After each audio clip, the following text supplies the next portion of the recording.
नमस्कार दोस्तों, स्वागत है आपका आपके अपने चैनल में जिसका नाम है गो स्टडी। तो जैसा कि आप स्क्रीन पे देख पा रहे होंगे, आज की जो हमारी टॉपिक है वो है high level machine input output, जो कि अभी फ़िलहाल 1-2 दिन पहले जो एसबीआई का पेपर हुआ था उसमें पूछा गया था, एसबीआई पीओ मेंस में।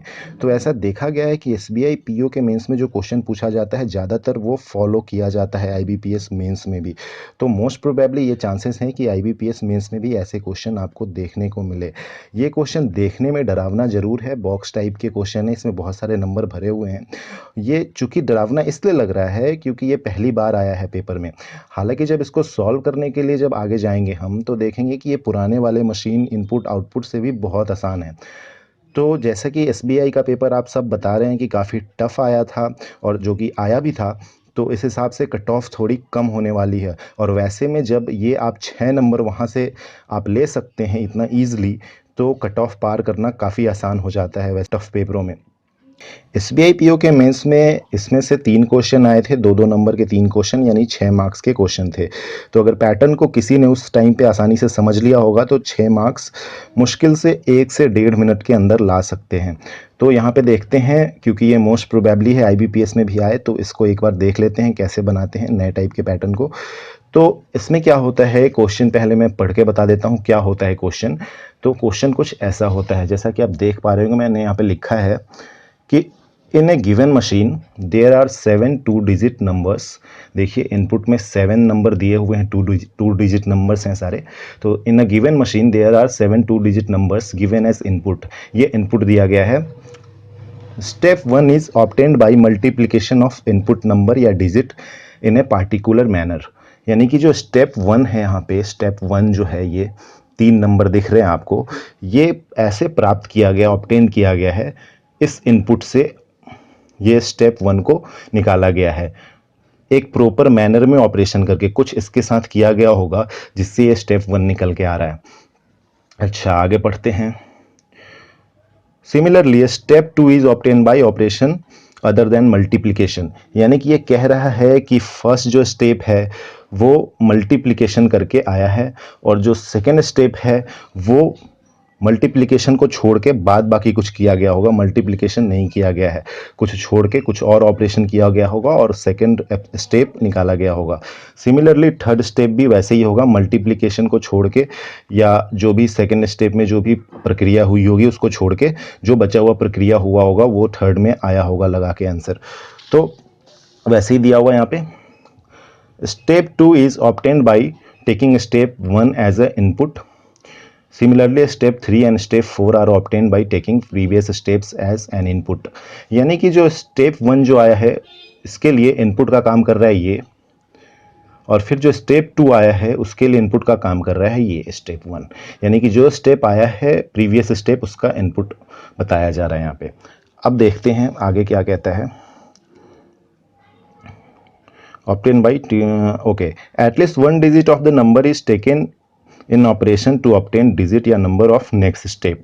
यानी कि जो मान के चलो ये स्टेप 1 का जो नंबर आया है उसको निकालने के लिए इसमें से जो ये नंबर है कम से कम एक डिजिट तो इस नंबर का यूज हुआ है, या फिर ये होल नंबर ही यूज हुआ होगा। यानी हर एक नंबर का कम से कम एक डिजिट तो इन्वॉल्व हुआ है इस स्टेप को निकालने में। ठीक है, वैसे ये कह रहा है सेकंड स्टेप में भी वैसे ही, जैसे ये 20 आया तो 20 या तो 68 में ये दोनों 6 और 8 यूज हो गया होगा ऑपरेशन में, या फिर ओनली 6 यूज हुआ होगा, या ओनली 8 यूज हुआ होगा। इसी तरह से हर एक नंबर से कम एक डिजिट तो यूज हुआ ही हुआ है, ज़्यादा से ज़्यादा दोनों डिजिट यूज हो गया होगा। ओके, कंसिडरिंग एव direction mark the correct answer. अब ये क्वेश्चन है, इसको समझ लो और फिर आंसर को मार्क करो। तो अभी देखते हैं कैसे क्या, इसका पैटर्न समझना बहुत ज़रूरी है। एक बार आपने पैटर्न समझ लिया तो ये बिल्कुल भी हलवा है। तो यहाँ पे देखते हैं क्या पैटर्न है। तो आप यहाँ पे लाइन देख पा रहे होंगे, 3 से लाइन निकल के आ रही है 6 पे, और ये 6 से लाइन जा रही है यहाँ पे 2 पे।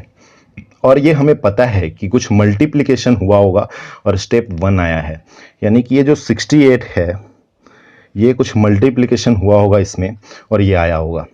सिमिलरली वैसे ही लाइन ये निकल रहा है यहाँ से। तो यहाँ देखते हैं क्या है, 3 यहाँ आ रहा है 3 और ये है 2, और 3 और 2 को अगर मल्टीप्लाई करें दोस्तों तो 3 × 2 6 होता है, हमें पता है। तो यहाँ पे 3 और 2 का मल्टीप्लिकेशन दिख रहा है मुझे। फिर सिमिलरली 8 में देखते हैं, 8 में क्या है, लाइन आई है 2 से इधर, देख पा रहे होंगे आप लाइन को, फिर ये लाइन इधर गई है इधर 4 में, यानी 2 और 4 को जब मिलाया गया तो 8 आया, यानी 2 इंटू 4 8 होता है। तो ये देखो मल्टीप्लिकेशन है। वैसे ही सिमिलरली यहाँ पे 1 और 8, 1 8 को मल्टीप्लाई किया 8 आया, और यहाँ पे वैसे ही 1 और 9 को मल्टीप्लाई किया 9 आया। तो वैसे ही यहाँ पे देख लेंगे, यहाँ से जैसे जैसे लाइन लगी हुई है वैसे मल्टीप्लाई करना है, मल्टीप्लिकेशन है 2 डिजिट का, और यहाँ पे डिजिट बनता जा रहा है, यानी कि स्टेप 1 हमारा क्लियर हो गया। अब देखते हैं स्टेप 2 में क्या हुआ होगा। स्टेप 2 में मल्टीप्लिकेशन छोड़ के या तो प्लस या तो माइनस या तो डिवीजन हुआ होगा। तो यहाँ देखते हैं स्टेप 2 को समझते हैं। स्टेप 2 में क्या है, 20 और 20, यानी कि ये देखिए 6 9 और 5, तीनों के जब फर्स्ट डिजिट को जोड़ देंगे तो क्या आएगा हमारा, 20 आएगा। सिमिलरली सेकेंड डिजिट को जोड़ते हैं, 8 8 4, 8 8 16 प्लस 4 20 आएगा। यानी जो फर्स्ट डिजिट है वो, जो फर्स्ट नंबर है सेकेंड स्टेप का, वो फर्स्ट डिजिट तीनों के जोड़ के बनाया गया है, और उसी तरह से जो सेकेंड नंबर है वो भी सेकेंड डिजिट के जोड़ से बनाया गया है। ओके, तो हमें समझ आ गया सेकेंड स्टेप में क्या किया जा रहा है, एडिशन है इन सब का, डिजिट्स का। ओके, अब बात करते हैं थर्ड स्टेप की। तो थर्ड क्या है, 20 20 और यहाँ 2 2 आ गया। तो यानी कि अब देखते हैं क्या होता होगा। ये 2 + 0 हमने मल्टीप्लिकेशन तो कर दिया, हमने एडिशन कर दिया। अब हमें क्या करना है, सब्सट्रैक्शन करना बाकी रह गया या डिवीजन करना बाकी रह गया। तो सब्सट्रैक्शन में तो यहाँ दिख रहा है 2 - 0 2 आएगा, 2 - 0 2 आएगा। डिवीजन अगर करते हैं तो डिवीजन में या तो 0/2 होता तो 0 आ जाता, 0/2 होता तो 0 आ जाता, या फिर 2/0 होता तो इन्फिनिटी का केस बन जाता, जो कि ऐसा नहीं है। डिवीजन का तो केस ही नहीं है यहाँ पे, क्योंकि हमें 2 लाना है। तो यहाँ पे सब्सट्रैक्ट करते हैं, 2 - 0 2, 2 - 0 2, यानी यहाँ पे सब्सट्रैक्ट हुआ है, यहाँ पे एडिशन हुआ है, और फिर यहाँ पे मल्टीप्लिकेशन तो हुआ ही था, ऐसा क्वेश्चन में ही बता दिया गया है। अब देखते हैं यहाँ पे थर्ड से अब फोर्थ में कैसे आएंगे। यहाँ पे ये क्लियर हो गया थर्ड स्टेप कैसे आया। अब फोर्थ में देखते हैं, फोर्थ में क्या आया होगा। एक बच क्या गया हमारा लास्ट में, डिवीजन, तो पूरा चांस है कि डिवीजन ही हुआ होगा, कुछ देखने की जरूरत नहीं है। तो यहाँ 2/2 1 होता है, तो 2/2 1, यानी कि ये डिवीजन हुआ है यहाँ पे। तो देखा दोस्तों कितना आसान था इसका पैटर्न। तो अब आते हैं क्वेश्चन बनाते हैं, क्वेश्चन कैसे पूछे जाते हैं इस पे। तो पहला क्वेश्चन देखते हैं, ये है first question. If first number of step 1 is replaced by 24, then what will be the second number of step 2। अब देखते हैं, फर्स्ट नंबर ऑफ स्टेप 1 68 जो है, इसको रिप्लेस कर दिया गया है 24 से, यानी इसको 2 और इसको 4 कर दिया गया है। तो then what will be the second number of step 2। तो यानी कि अब जो स्टेप 2 है उसका सेकेंड नंबर 20 था पहले हमारा। तो हमने यहाँ पे क्या पैटर्न समझा था कि एडिशन है, फर्स्ट डिजिट का एडिशन है यहाँ पे और सेकंड डिजिट का एडिशन है यहाँ पे।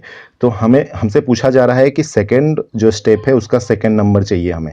तो सेकंड स्टेप का सेकंड नंबर कैसे निकाल रहे थे, सेकंड डिजिट को ऐड करके। तो यहाँ सेकंड डिजिट को ऐड करते हैं, यानी कि अब जो नया डिजिट हमारा मिला है जो क्वेश्चन में दिया गया है वो है 24, तो ये 4 हो गया, 4 8 4 यानी 16 होगा यहाँ पे, यानी 16। 4 + 8 + 4 एडिशन ही हो रहा है ना इसमें, तो 4 + 8 + 4, ये नया 8 को 4 से रिप्लेस कर दिया गया है, तो यहाँ पे 16 होगा। तो हमारा आंसर क्या होगा इस क्वेश्चन का, 16। Option C will be the right answer.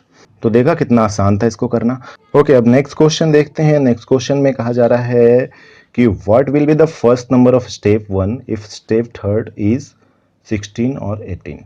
यानी कि स्टेप थर्ड हमारा 2 नंबर तो था ही, तो स्टेप थर्ड में दिया गया 16 और 18। अगर स्टेप थर्ड होता हमारा तो स्टेप सेकंड क्या होता। तो स्टेप थर्ड से हमें सेकंड पे जाना है, तो हमारा एक यहाँ लिख लेता हूँ मैं 16 और 18। अब क्या हुआ था, सब्सट्रैक्शन होकर 16 और 18 आया था। तो 16 और 18 तो बहुत सारे नंबर के सब्सट्रैक्शन हो सकते हैं, कुछ भी हो सकता है पॉसिबल भी। तो हम ये सेकंड स्टेप पे हम नहीं जा सकते हैं, कुछ भी हो सकता था यहाँ पे। तो ये कैन नॉट बी डिटरमाइंड होगा इसका आंसर, क्योंकि एक एग्जांपल लेते हैं, 2 किसी का सब्सट्रैक्शन है दिया हुआ है, तो हमसे अगर पूछ दिया कि किसका सब्सट्रैक्शन होगा 2, तो कुछ भी हो सकता है, 4 माइनस 2 भी हो सकता था, ये 4 माइनस 6 माइनस 4 भी हो सकता था, 8 माइनस 6 भी हो सकता था, कुछ भी हो सकता था ये। तो हमें पता कैसे आएगा कि 2 कैसे आया, कुछ भी पता नहीं चलेगा। तो वैसा ही पूछा यहाँ पे कि ये स्टेप दे दिया है और सेकंड स्टेप पूछा जा रहा है, तो सेकंड स्टेप यहाँ पे हम नहीं बता पाएंगे, तो कैन नॉट बी डिटरमाइंड इसका आंसर होगा। तो अब देखते हैं अगला क्वेश्चन हमारा क्या है। तो अगला क्वेश्चन है, what is the third number of step 1 if input is given as, यानी कि इनपुट दे दिया गया है तो स्टेप 1 क्या होगा। तो हमें यहाँ पे दिख रहा है इनपुट यहाँ पे ऐसे है, स्टेप 1 ऐसे है, तो हमने पहले ही पैटर्न पकड़ लिया इसका। तो देखते हैं कैसे क्या होगा। तो जो थर्ड नंबर पूछा जा रहा है ना, यानी कि यहाँ पे जो 54 है वो वाला नंबर पूछा जा रहा है। तो 54 कैसे निकाला गया था, यहाँ पे 54 में 5 का पैटर्न क्या था, ये जो थर्ड डिजिट का जो थर्ड नंबर का जो लास्ट डिजिट था ना उसको, और जो लास्ट नंबर है उसके लास्ट डिजिट को, यानी कि जो थर्ड नंबर है उसका लास्ट डिजिट यहाँ पे 4 है और लास्ट का लास्ट डिजिट हमारा 2 है, यानी इन दोनों को जब मल्टीप्लाई करेंगे तो फर्स्ट नंबर मिलके आएगा यानी 8। अब हमें सेकंड नंबर निकालने की ज़रूरत भी नहीं है क्योंकि यहाँ पे ऑप्शन में हमें दिख रहा है कि 8 है, तो यही आंसर होगा सही। अब देख लेते हैं फिर भी, तो यहाँ पे आगे बढ़ते हैं। तो जो सेकेंड नंबर है वो कैसे निकला था, 2, यानी कि थर्ड डिजिट के फर्स्ट नंबर को और लास्ट डिजिट के फर्स्ट नंबर को गुना करके, यानी थर्ड डिजिट का फर्स्ट नंबर 2 है और लास्ट डिजिट का फर्स्ट नंबर 3 है, तो 3 2 जा 6, यानी 86 will be the right answer, जो कि हमने पहले ही टिक कर लिया था। तो देखा आपने स्मार्टली कैसे कर सकते हैं आप इसको। तो ये कुल मिला के बात ये है कि ये वाली जो मशीन इनपुट आउटपुट है पुराने वाली मशीन इनपुट आउटपुट से बहुत आसान है। चूंकि ये पहली बार दिखा था तो कंफ्यूज हो गए थे, डरावना दिख रहा था, अदरवाइज ये डरावना नहीं है। तो मोस्ट प्रोबेबली चांसेस हैं इसके कि आईबीपीएस पीओ के भी मेंस में ऐसे पूछे जाएं या फिर क्लर्कियल पेपर वगैरह के भी मेंस में पूछे जा सकते हैं। तो दोस्तों थ्रू आउट वीडियो जाएं आप और अच्छे से इसको समझ लें क्या पैटर्न होता है, क्या मल्टीप्लिकेशन एडिशन कैसे हो सकता है, तो आप इसको अच्छे से समझें। थोड़े बहुत क्वेश्चन अगर नेट पे मिल जाते हैं तो प्रैक्टिस कर लें, और आप बताएं अगर और भी आपको इसके वीडियो चाहिए, इसके लेक्चर चाहिए, तो मैं और भी वीडियो अपलोड कर दूंगा। फिलहाल आने वाले दिनों में जो एसबीआई पीओ के जो मेंस में अभी स्पेशल टाइप के जो डीआई आए थे, जैसे टाइम एंड वर्क पे या बोर्ड स्ट्रीम पे जो हाई लेवल के डीआई आए थे, तो वैसे भी डीआई आने के चांसेस हैं आईबीपीएस में, तो उन पे भी मैं वीडियो बना के डाल दूंगा अगर आप बताएंगे कमेंट में। तो दोस्तों आज के लिए बस इतना ही। तो आपको ये वीडियो कैसी लगी हमें बताएं कमेंट सेक्शन में। अगर अच्छी लगी है तो लाइक कर दें हमारे वीडियो को, शेयर करें अपने दोस्तों के साथ, और अगर कोई क्वेरी है इस क्वेश्चन के रिगार्डिंग, इस टाइप के क्वेश्चन के रिगार्डिंग या फर्दर किसी भी टॉपिक के रिगार्डिंग कोई क्वेरी है तो आप कमेंट सेक्शन में पूछ सकते हैं, हम रिस्पॉन्ड जरूर करेंगे। कोई शिकायत या कोई सुझाव देना चाहते हैं तो वो भी मोस्ट वेलकम्ड है। और फिर फर्दर जैसा कि मैंने वादा किया है कि आईबीपीएस के लिए भी बहुत सारे क्वेश्चन डालूंगा जो नए टाइप के डीआई हैं या फिर ईच एंड एवरी टॉपिक के जो वीडियो होंगे वो डालूंगा। तो हमारे चैनल को सब्सक्राइब जरूर कर लें ताकि आपको अपडेट मिलती रहे इसकी। तो फिलहाल के लिए बस इतना ही। बाय बाय, जय हिंद।